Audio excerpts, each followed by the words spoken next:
देवी महागौरीची संपूर्ण कथा एका सुंदर कथानकाच्या स्वरूपात सादर करत आहे, जी नवरात्रीच्या 8व्या दिवशी अष्टमीला सांगितली जाते। नवरात्री 8वा दिवस देवी महागौरीची कथा। फार वर्षांपूर्वी जेव्हा देवी पार्वती अजूनही कुमारिका होत्या, तेव्हा त्यांनी भगवान शिवाला पती म्हणून प्राप्त करण्याचा संकल्प केला। हा संकल्प इतका दृढ होता की त्यांनी कठोर तपश्चर्या सुरू केली। पार्वतीने अनेक वर्षे उन्हाळा, पावसाळा आणि कडाक्याची थंडी सहन केली। तिने अन्नाचा आणि पाण्याचा त्याग केला आणि दिवसरात्र केवळ भगवान शिवाचे ध्यान केले।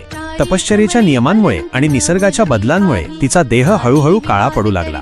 तिच्या शरीराची कांती नाहीशी होऊन ती धूळ आणि मातीने झाकली गेली।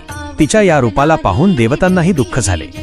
अखेरीस पार्वतीच्या या अतुलनीय भक्तीमुळे आणि कठोर तपश्चर्येमुळे भगवान शिवशंकर अत्यंत प्रसन्न झाले। त्यांनी पार्वतीला दर्शन दिले आणि तिला पत्नी म्हणून स्वीकारण्याची तयारी दर्शवली। भगवान शिवाने तिला सांगितले, हे पार्वती, तुझ्या तपामुळे तू मला प्राप्त केलेस। आता तुझा हा त्रास पुरे झाला। त्यानंतर भगवान शिवाने आपले वचन पूर्ण करत पार्वतीला घेऊन कैलास पर्वतावर आले। त्यांनी पार्वतीच्या देहावरील धूळ आणि काळेपणा दूर करण्यासाठी पवित्र गंगाजलाने तिला स्नान घातले। गंगा नदीचा पावन जलप्रवाह पार्वतीच्या देहावरून वाहत गेला आणि एक चमत्कार घडला।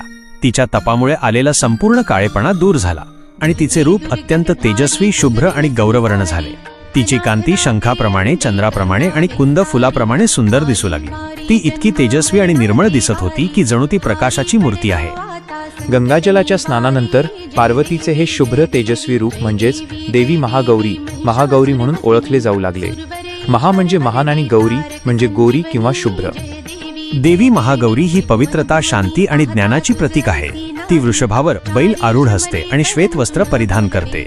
तिच्या हातात त्रिशूळ आणि डमरू असतात, जे भक्तांचे भय दूर करतात आणि त्यांना वरदान देतात। या कथेचा संदेश असा आहे की कठोर तप आणि भक्तीमुळे कोणत्याही प्रकारचा कलंक किंवा अपवित्रता दूर होते आणि जीवन शुद्ध व तेजस्वी होते। महागौरीची पूजा केल्याने जीवनातील सर्व पापे धुतली जातात आणि भक्तांना सुख, समृद्धी आणि मुक्ती प्राप्त होते।